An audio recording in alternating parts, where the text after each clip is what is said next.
ਅਨਕੀ Punjab TV ਦੇਖ ਰਹੇ ਸਾਰੇ ਹੀ ਦਰਸ਼ਕਾਂ ਦਾ ਬਹੁਤ-ਬਹੁਤ ਸਵਾਗਤ ਹੈ।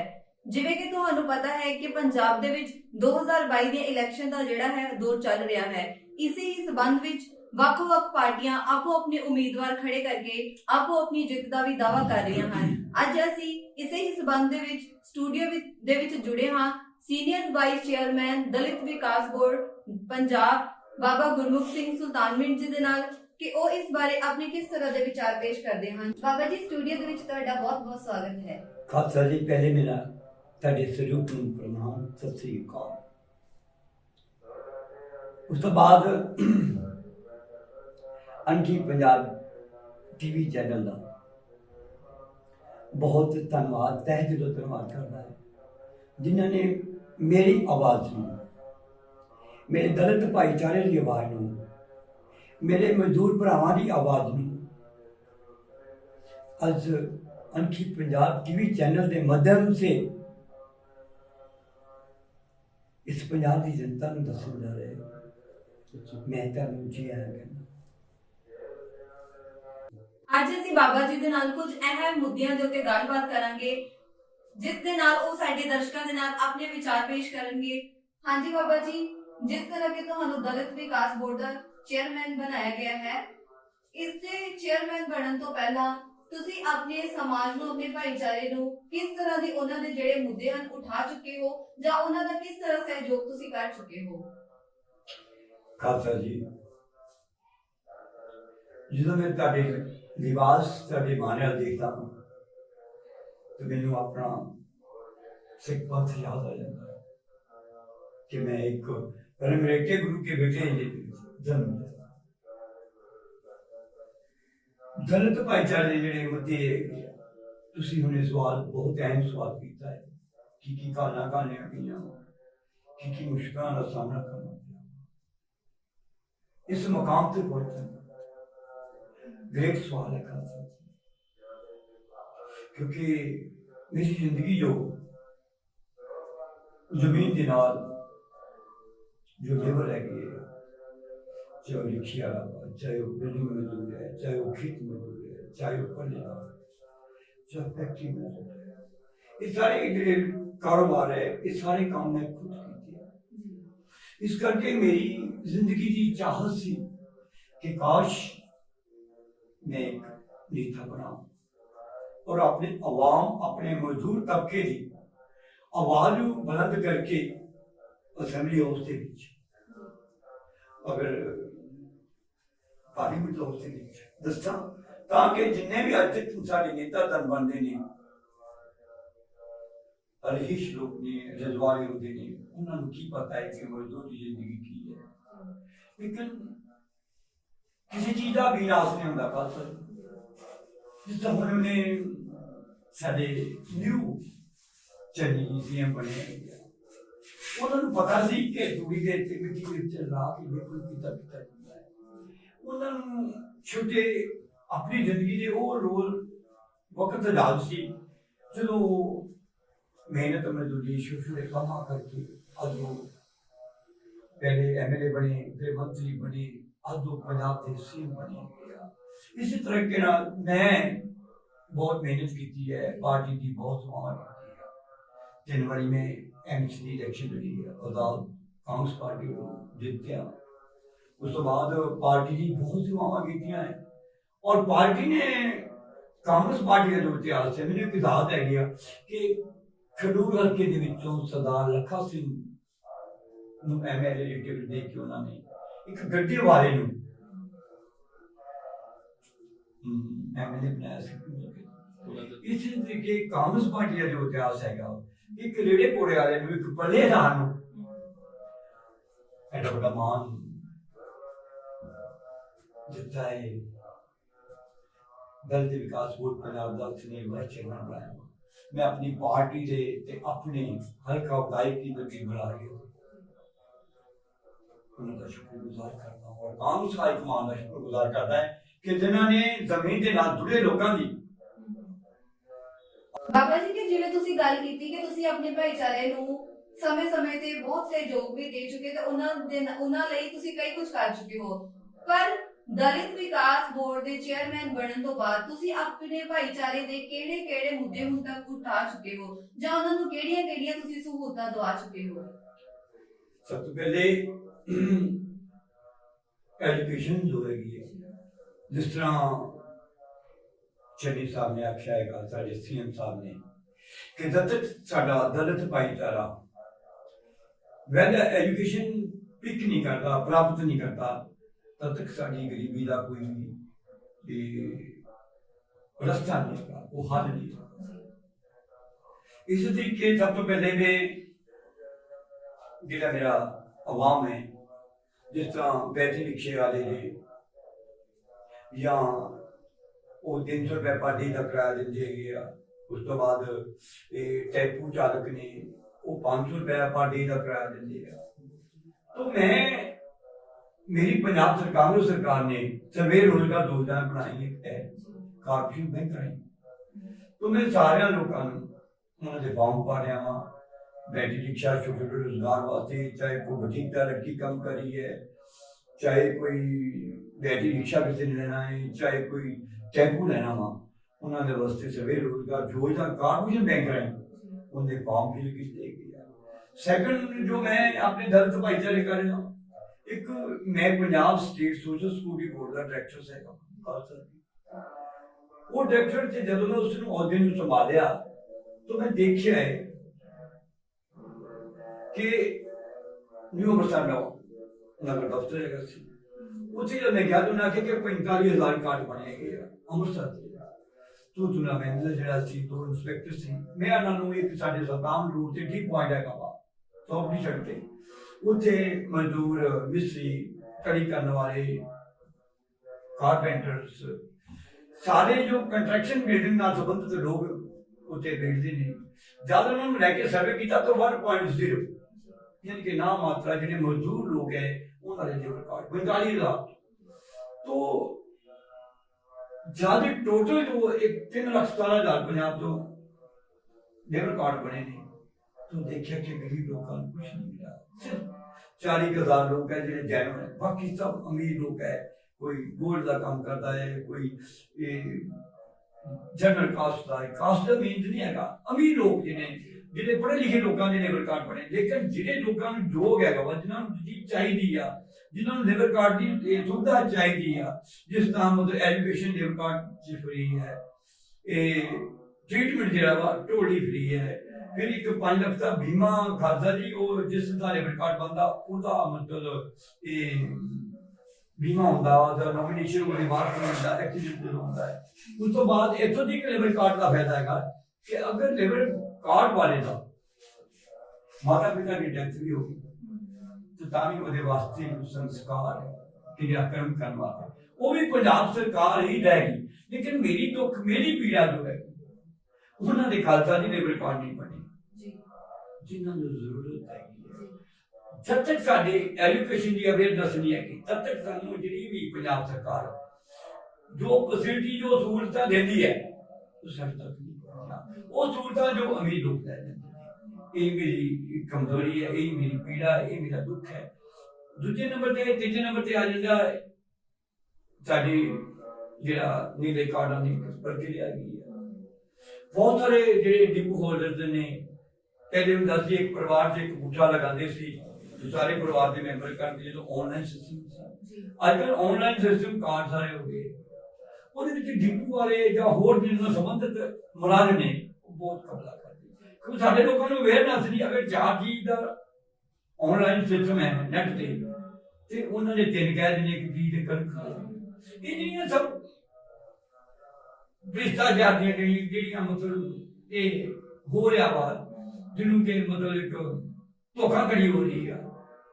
ਇਹ ਸਾਡਾ ਕਾਰਨ ਹੀ ਕੋਈ ਆ ਕਿ ਸਾਡੀ ਐਜੂਕੇਸ਼ਨ ਐਜੂਕੇਸ਼ਨ और सारी अवेयरनेस। जेकर ਅਸੀਂ ਵਿਕਾਸ ਦੀ ਗੱਲ ਕਰੀਏ ਤਾਂ ਕਾਂਗਰਸ ਪਾਰਟੀ ਨੇ ਪਹਿਲੇ 4.5 ਸਾਲਾਂ ਦੇ ਦੌਰਾਨ ਕੁਝ ਵੀ ਨਹੀਂ ਕੀਤਾ ਸਿਵਾਏ ਵਾਅਦਿਆਂ ਤੋਂ, ਪਰ ਪਿਛਲੇ 3-4 ਮਹੀਨਿਆਂ ਦੇ ਵਿੱਚ ਸੀਐਮ ਦਾ ਚਿਹਰਾ ਬਦਲ ਦੇਣਾ, ਜਿਸ ਦੇ ਵਿੱਚ 111 ਦਿਨਾਂ ਦੇ ਵਿੱਚ ਚੰਨੀ ਸਰਕਾਰ ਨੇ ਕੁਝ ਕੰਮ ਤਾਂ ਕੀਤੇ, ਪਰ ਬਹੁਤਾਤ ਦੇ ਵਿੱਚ ਜੇ ਦੇਖਿਆ ਜਾਵੇ ਤਾਂ ਜਿਹੜੇ ਜ਼ਿਆਦਾਤਰ ਕੰਮ ਹਨ ਉਹ ਸਾਨੂੰ ਜਿਉਂਦੇ ਤਿਉਂ ਹੀ ਨਜ਼ਰ ਆ ਰਹੇ ਹਨ। ਇਸ ਬਾਰੇ ਤੁਸੀਂ ਕੀ ਕਹਿਣਾ ਚਾਹੋਗੇ? ਖਾਲਸਾ ਜੀ समा बलवान है, जो निश्चित हैगा वा वही होता है। 4.5 साल का कांग्रेस का शासन काल सी, लेकिन पार्टी के अंदर कुछ कमियां या कमजोरियां दा उस टाइम वक्त ने पार्टी का साथ ना देना। पर एक सवाल है क्या वा, जिंदगी तो एक दिन की बहुत होती है। चन्नी सरकार ने 111 दिन का शासन चला के एक नवा इतिहास रचा, क्योंकि आज तो पहले जितने भी सीएम मैंने देखे गए रजवाड़े सन, बहुत अमीर लोग सन, लेकिन फर्स्ट टाइम कोई पंजाब ਦੇ ਵਾਸੀਆਂ ਨੂੰ, ਪੰਜਾਬ ਦੇ ਲੋਕਾਂ ਨੂੰ जितनी मैं तारीफ करा चन्नी जी खालसा जी उतनी घट है, क्योंकि उसने पहला छिक्का मारा है।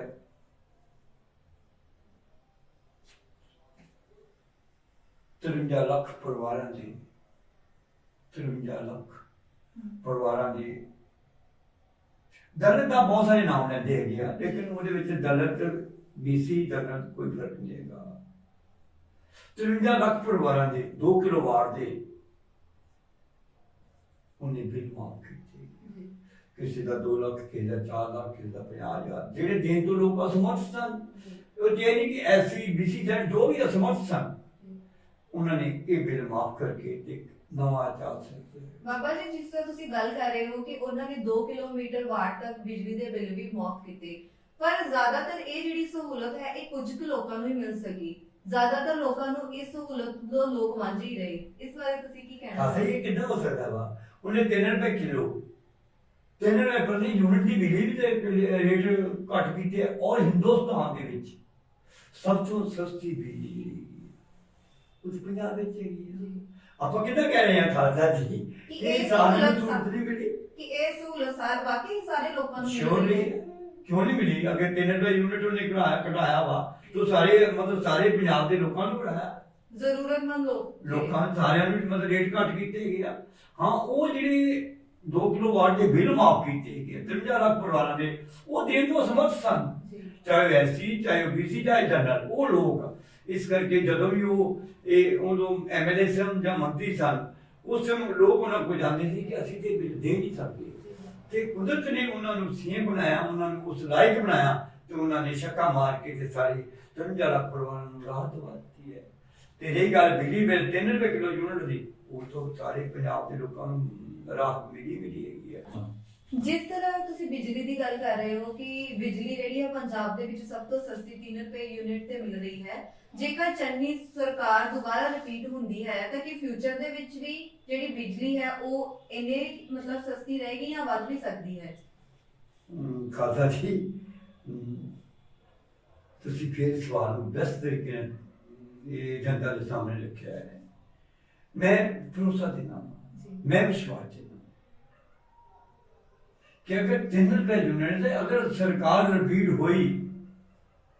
तो उससे 4 रुपए यूनिट की कटौती में हिस्से नहीं सरकार देगी, क्योंकि उसने पता है गरीबी चीज की है, जमीन जो लोग चीज की है, किस तरह लोग आज के जमाने में जी रहे हैं। छोटे जो धंधे वाले रोजगार वाले छोटे व्यापारी है, छोटे इंडस्ट्री वाले आ, वो लोग किस तरह जी रहे। इस करके हो सकता है कि कानून होनी छोड़ दी है और कानून इस 3 रुपए वो बता सकते हैं।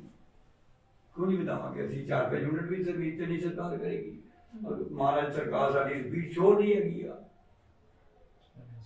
ਕਿ ਕਾਂਗਰਸ ਪਾਰਟੀ ਦੀ ਜੇਕਰ ਆਪਾਂ ਗੱਲ ਕਰੀਏ ਤਾਂ ਕੁਝ ਅਹਿਮ ਚਿਹਰਿਆਂ ਦੇ ਉੱਤੇ ਸਮੇਂ-ਸਮੇਂ ਤੇ ਘਪਲੇਬਾਜ਼ੀਆਂ ਦੇ ਦੋਸ਼ ਵੀ ਲੱਗਦੇ ਰਹੇ, ਜਿਸ ਤਰ੍ਹਾਂ ਕਿ ਵਜ਼ੀਫਿਆਂ ਦੀ ਜੇਕਰ ਆਪਾਂ ਗੱਲ ਕਰੀਏ, ਜਿਸ ਦੀ ਵਿਰੋਧੀ ਪਾਰਟੀਆਂ ਦੇ ਆਮ ਲੋਕ ਜਾਂਚ ਦੀ ਵੀ ਮੰਗ ਕਰਦੀਆਂ ਨੇ। ਤੁਸੀਂ ਕੀ ਕਹਿਣਾ ਚਾਹੋਗੇ? देखो, कांग्रेस सरकार ਤੁਸੀਂ ਘਪਲਿਆਂ ਦੇ ਬਾਰੇ ਜ਼ਿਕਰ ਕੀਤਾ ਹੈ। ਕਾਂਗਰਸ ਸਰਕਾਰ ਨੇ ਜਿੱਦਾਂ ਤੁਹਾਨੂੰ ਇਹਨਾਂ ਯਾਦ ਹੈ ਕਿ ਦੇਵਤਿਆਂ ਤੇ ਰਾਖਸ਼ਾਂ ਦੇ ਸਮੁੰਦਰ ਮੰਥਨ ਕੀਤਾ ਸੀ। इसी तरीके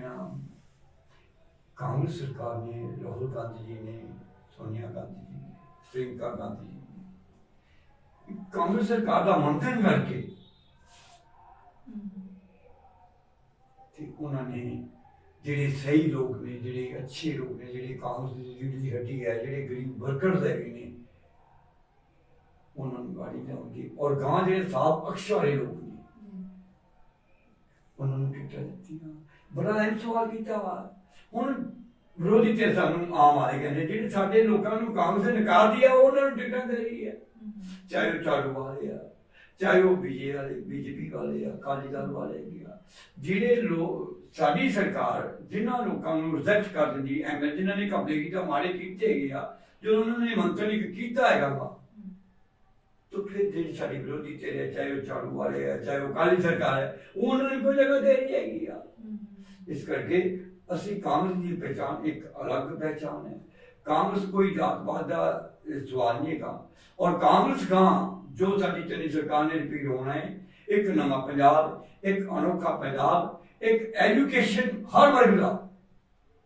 ਅਵੇਅਰਨੈਸ ਹੋਏਗੀ कि सरकार साढ़े वास्ते की पॉलिसियां लेंदियां और असी किस तरीके ना मतलब उसको सिर्फ पॉलिसियां नूं गरीब तक पहुंचाना है। ये कांग्रेस के जो वर्कर्स है ने, ये कांग्रेस के जो एमएलए साहबान ने, ये सारी ये आपका प्रोग्राम। बाबा जी जिस तरह एक अहम सवाल कांग्रेस पार्टी ਇਹ ਕਹਿ ਕੇ ਮੁੱਦ ਵਿੱਚ ਆਈ ਸੀ ਕਿ 4 ਹਫ਼ਤਿਆਂ ਦੇ ਵਿੱਚ ਹੀ ਨਸ਼ੇ ਨੂੰ ਠੱਲ ਪੈ ਜਾਵੇਗੀ। 5 ਸਾਲ ਪੂਰੇ ਹੋ ਚੁੱਕੇ ਹਨ ਪਰ ਅਜੇ ਤੱਕ ਜੇਕਰ ਆਪਾਂ ਨਸ਼ਿਆਂ ਦੀ ਗੱਲ ਕਰੀਏ ਤਾਂ ਉਹ ਉਦਾਂ ਦੇ ਉਦਾਂ ਹੀ ਹਨ। ਇਸ ਬਾਰੇ ਤੁਸੀਂ ਕੀ ਕਹਿਣਾ ਚਾਹੋਗੇ? कांग्रेस पार्टी ने बहुत अहम सवाल किया नशा प्रति। नशा एक ऐसी लानत है, चाहे शराब है, चाहे चिट्टा है, चाहे सिगरेट बीड़ी है, कोई भी नशा है, जो इंसान दे सारा तो थले चले जाता वा तो ਉਹਦੇ वास्ते छड्डना बहुत ही मुश्किल है। मैं देखिया वा ਜਿਹੜੇ ਚਿੱਟੇ ਦਾ ਸੇਵਨ ਕਰਦੇ ਗਿਆ, ਜਿਹੜੇ ਡਰਗ ਦੇ ਟੀਕੇ ਲਗਾਉਂਦੇ ਗਿਆ, ਸਭ ਤੋਂ ਵੱਡੇ ਨਸ਼ੇ ਦੇ ਜਿਹੜੇ ਸੁਦਾਗਰ ਹੈਗੇ ਆ, ਜਿਹੜੇ ਸੁਦਾਗਰ ਬੜੇ ਬੜੇ ਹੈਗੇ ਆ, ਉਹਨਾਂ ਨੇ ਮਜੀਠੀਆ ਸਾਹਿਬ ਦਾ ਵੀ ਲੋਕ ਜ਼ਿਕਰ ਕਰ ਰਹੇ, ਉਹਨਾਂ ਤੇ ਐਫਆਈਆਰ ਵੀ ਲੋਕ ਦੇਖੀ ਹੈਗੀ ਆ। ਹੋਰ ਬੜੇ ਜਿਹੜੇ ਸੁਦਾਗਰ ਹੈ, ਜਦ ਤੱਕ ਇਹ ਚੀਜ਼ ਦਾ ਖਤਮ ਨਹੀਂ ਹੁੰਦਾ ਸਰਕਾਰ ਕੋਸ਼ਿਸ਼ ਕਰ ਰਹੀ। ਸਰਕਾਰ ਨੇ ਕੀ ਕੀਤਾ? ਤੁਸੀਂ ਕਹਿ ਰਹੇ ਕਿ 4 ਹਫ਼ਤੇ ਦੀ ਜ਼ਿਕਰ ਕੀਤਾ ਖਾਲਸਾ ਜੀ। ਮੈਂ लॉकडाउन दरमियान जितने भी जो ये सब चीज़ें बंद हो, जितने भी ड्रग नशा करते टीके लाते उन्होंने डिलीवरियम के ड्रग सेंटर लिजा के 15-15 20 दिन की दवाई। एक मैं नवा ड्रग सेंटर जोड़ा वा इतने सरकार ने पिंड के पत्ती मंसूर के खुलाया, क्योंकि जे मेरे भैन भरा उत्थे जाके सारा दिहाड़ी एक नशा लैन वास्ते वो गोलियां लैन वास्ते जाते ही दिहाड़ी टुटती सी, उत्थे नहीं सी पहुंचते और कमाई करके तो टीका लाते। लेकिन हुण बहुत ही लोग जिहड़े भी नशा करते हैं तकरीबन उत्थे सेंटर जो खुला मंसूर की बत्ती उत्थों अपना ट्रीटमेंट लैके ते काफ़ी सुधार आ रहा वा। काफ़ी लोग चिट्टा छड्ड के सरकार ने जिहड़ी ड्रग दी गोलियां जिहड़ियां दित्तियां वा दिंदे ने उन्हां गुजारा कर रहा, बहुत घट गया, बहुत फर्क पिया जो। लेकिन एक सोच हैगी है कि 4 दिनों के मकान बनाइए या मकान ढाइए तो बहुत टाइम लगेगा। इन फ्यूचर जेकर चन्नी सरकार दोबारा रिपीट होंदी है ਤਾਂ ਨਸ਼ੇ ਜਿਹੜੇ मतलब किस लेवल तक ਇਹਦੇ मतलब ਅਨਸਾਰ ਨਜ਼ਰ ਆ ਰਹੇ ਕਿ ਕਿਸ ਲੈਵਲ ਤੱਕ ਇਹ ਖਤਮ ਹੋ ਜਾਣਗੇ? ਤੁਹਾਨੂੰ ਉਹਨੇ ਇੱਕ ਇਨਸਾਨ ਦੇ ਦੱਸਿਆ ਵਾ ਕਿ ਭਈਆ ਲੋਕ ਜੋ ਕੀ ਆ ਉਹ ਅਰਦਾਸਾਂ ਕਰੇ ਕਿ ਮੈਂ ਨਹੀਂ ਠੀਕ ਹੈ, ਮੈਂ ਨਹੀਂ ਕੁਝ ਕੀਤਾ। ਲੇਕਿਨ ਜਿਹੜੇ ਵੀ ਗਾਂਵਾਂ ਤੋਂ ਗੁਨਾਹ ਕਰਨਗੇ ਜਾਂ ਨਸ਼ੇ ਦੇ ਡਰਗ ਦੇ ਵੇਚਦੇ, ਜਿੱਦਾਂ ਸਰਦਾਰ ਪਿੰਡ ਦੇ ਵਿੱਚ ਇੱਕ 2 ਕੁਇੰਟਲ ਉਹ ਹੀਰੋਇਨ ਫੜੀ ਗਈ ਸੀ, ਤੁਹਾਨੂੰ ਪਤਾ ਹੈ 2 ਕੁਇੰਟਲ ਹੀਰੋਇਨ ਫੜੀ ਗਈ ਸੀ। ਉਹਦੇ ਵਿੱਚ ਵੀ ਸਾਡੇ ਇੱਥੋਂ ਦੇ ਪਿੰਡ ਦੇ ਅਕਾਲੀ ਦਲ ਪਾਰਟੀ ਦੇ ਲੋਕ ਵਿੱਚ ਉਹਨਾਂ ਦਾ ਜ਼ਿਕਰ ਵੀ ਆਇਆ, ਉਹਨਾਂ ਨੇ ਕੋਠੀ ਵੀ ਕਰਾਈ। तो ऐसे लोग जिन्हें नशे का धंधा करनगे उन्होंने सरकार ने आपे मतलब शिकंजा कसेगी, वो खत्म करेगी, क्यों नहीं करेगी सरकार? बाबा जी जिस तरह के कुछ चेहरिਆਂ ਦੇ ਉੱਤੇ ਇਲਜ਼ਾਮ ਵੀ ਲੱਗਦੇ ਰਹੇ ਪਰ ਅਜੇ ਤੱਕ ਸਰਕਾਰ ਉਹਨਾਂ ਚਿਹਰਿਆਂ ਨੂੰ ਜੋ ਨੰਗੇ ਵੀ ਹੋ ਚੁੱਕੇ ਹਨ ਪਰ ਅਜੇ ਤੱਕ ਕਾਰਵਾਈ ਕਿਉਂ ਨਹੀਂ ਹੋ ਪਾਈ? मैं अपने प्रशासन पुलिस प्रशासन से ही सवाल करता हूँ। मेरी एक चेयरपर्सन है, मेरी 72 साल की उम्र है, 73 साल की उम्र है। मैं कितनी कोशिश करता है कि मैं इन्होंने बचावा, अगर प्रशासन जिदा SHO आ राखी का ਉਹਦਾ ਰਾਈਟ ਬਣਦਾ ਹੈ ਕਿ ਅਗਰ ਸਰਕਾਰ ਨੇ ਸਾਰੀਆਂ ਭਾਵਨਾ ਦਿੱਤੀਆਂ ਇਹ ਅਕਾਲੀ ਸਰਕਾਰ ਨਹੀਂ ਅਕਾਲੀ BJP ਸਰਕਾਰ ਜਿਹੜੇ ਮਗਰ SHO ਦੇ ਮਗਰ ਇਹ ਅਕਾਲੀ ਵਰਗੇ ਲੋਕ ਹੋਣਗੇ ਇਹ ਤਾਂ ਕਾਂਗਰਸ ਸਰਕਾਰ ਨੇ ਕਾਂਗਰਸ ਸਰਕਾਰ ਹਰ SHO ਦੇ ਮਗਰ ਕਦੀ ਵੀ ਉਹਦੇ ਵਰਕਰ MLA ਕਦੀ ਵੀ ਇਹ ਨਹੀਂ ਕਹਿੰਦੇ ਕਿ ਤੂੰ ਨਸ਼ਿਆਂ ਨੂੰ ਭਰ ਕੇ ਤੇ ਅੰਦਰ ਨਾ ਲੇਕਿਨ ਗੱਲ ਹੈਗੀ ਹੈ ਕਿ ਪ੍ਰਸ਼ਾਸਨ ਜਿਹੜਾ ਵਾ ਮੇਰੀ ਬਹੁਤ ਵਾਰੀ ਮਿਹਨਤ ਹੈ ਉਹਨਾਂ ਦੀ ਗਾੜੀ ਜਿਹੜੀ ਪੁਲਿਸ ਪ੍ਰਸ਼ਾਸਨ ਹੈ ਕਿ ਜਿੱਦਾਂ ਮੈਂ ਵਰਕ ਕਰ ਰਿਹਾ ਇਹ ਤਾਂ ਤੁਸੀਂ ਵਰਕ ਕਰੋ ਤਾਂ ਕਿ ਜਿਹੜੀ ਸਾਡੀ ਆਉਣ ਵਾਲੀ ਜਨਰੇਸ਼ਨ ਹੈ ਨਸ਼ਿਆਂ ਤੋਂ ਬਚ ਸਕੇ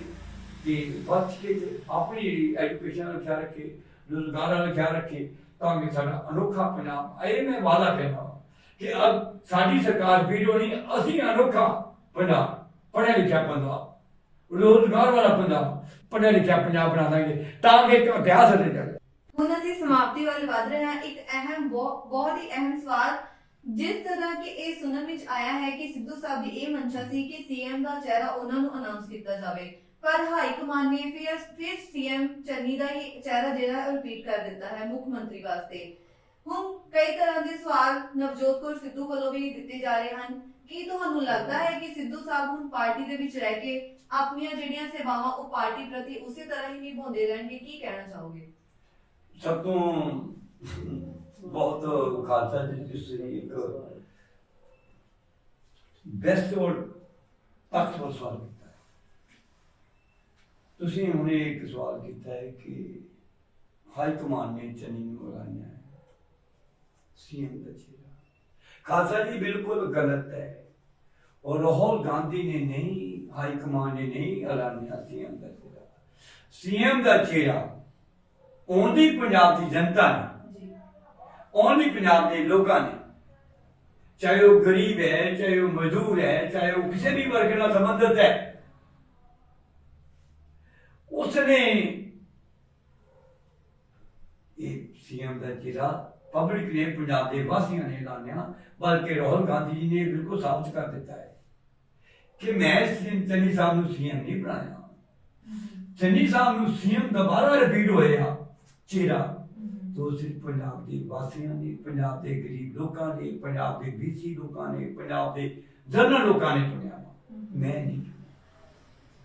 और 111 दिन दे विच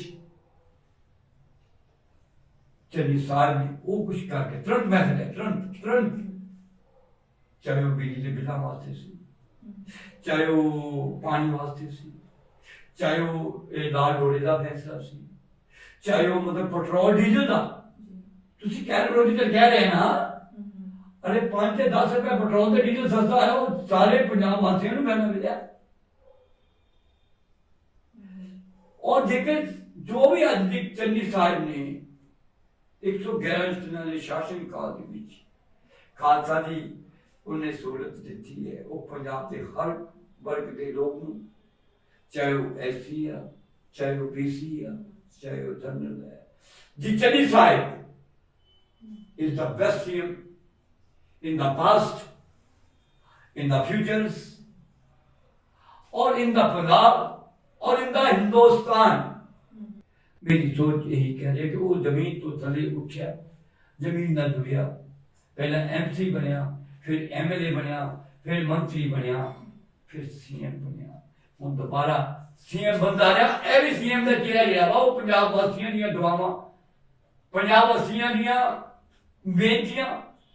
सब तो बड़ी चीज में होर कह दिया खालसा जी 74 साल को दलित CM बने और 34% जी वोट है दलित भाईचारे हो सकता है 1-2 बंदे % कट रहे लेकिन दलित भाईचारा एक है असी ये मौका भी नहीं देना असी अपने CM चन्नी को वोट कर चन्नी ने आने नाल इन्हें याद है कि खालसा जी हनेरी आती है तूफान आता वा और जेड़े काबल से जोग इंसान है वो हमेशा ही जिधर नेरी जाती है जिधर तबाह होगा उधर दौड़ते हैं और जेड़े मूर्ख लोग होंगे वो हवा ओपोजिट ਦੌੜ ਲਿਆ ਉਹਨਾਂ ਦੇ ਮੂੰਹ 'ਚ ਕੀ ਪੈਂਦਾ ਘੱਟਾ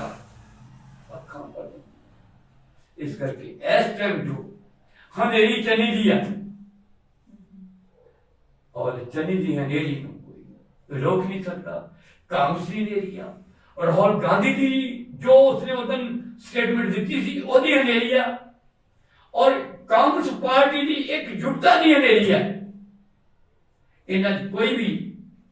वैर विरोध नहीं किया और सरकार इन्हें दी 2022 से बननी तय है और ऐसी ये विकास करने के जितना महाराणा रणजीत सिंह ने करवा दिता सी इस तरह पंजाब में अनोखा पंजाब सुंदर पंजाब पढ़िया लिखिया पंजाब रोजगार वाला पंजाब खेती बाड़ी वाला पंजाब और मजदूरों को काम देने वाला पंजाब अते किसानों को भी काम देने वाला पंजाब इस करके इस सारा चीज जरा वा जो मैं आज तक कह जा रहा एक जमीन ना जुड़िया इंसान कह जा रहा एक पल्लेदार कह रहा एक रेड़ा कोला टांगा दुनिया का प्रेसिडेंट कह रहा एक दलित विकास बोर्ड का सीनियर वाइस चेयरमैन कह रहा जिसने ये सारे जे तप है जे सारे मुश्किल जे काम है अपने हथी उठाया जिस तरह मैनू पता है कि रेड़े कोले वाली जिंदगी की या एक पल्लेदार की जिंदगी की या एक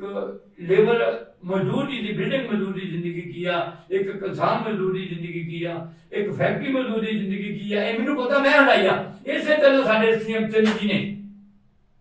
हर काम किया वा तो भगवंत मान नहीं था अरे मूर्ख लोग है उन्होंने की पता है दुख हुई जी मेरे ढिड पीड़ होती मैनू पता जो काम मैं हथी किया होगा इस करके साडी खुश नसीब है पंजाब के वासियों का पंजाब के लोगों का जिन्होंने ऐसा सीएम मिला और हुण सानू सारे एकजुट करके सारे इकट्ठिया होके नवा पंजाब अनोखा पंजाब कांग्रेस सरकार बना के चंगी सरकार बना के 1825 दिन दे गए तो किस फिर दसांगे फिर ये सब झाड़ू वाले काली दाले 100 साल की नजर ही नहीं आएंगे ये कितने उठ गए क्योंकि इन सारे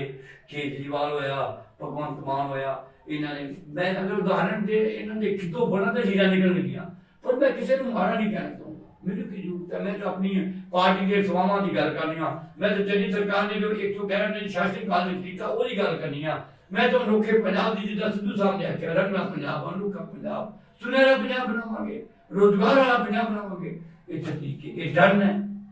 ये गल करके वाहिगुरू जी का खालसा वाहिगुरू जी की फतेह और दूसरी सेज यही है कि खालसा जी चाहे वर्गे प्रेस रिपोर्टर होर भी होने चाहिए ताकि साडे आने वाले आवाम नूं आने वाले जनरेशन नूं एक नवी सेज मिले कि हर इंसान नूं सिख बन के सोने लिबास दे विच साडीआं भैणां साडीआं धीआं साडे आने वाला दम जेही है वो सिੱਖੀ धर्म ਦੀ ਪਾਲਣਾ ਕਰਨ ਵਾਹਿਗੁਰੂ ਜੀ ਕਾ ਖਾਲਸਾ ਵਾਹਿਗੁਰੂ ਜੀ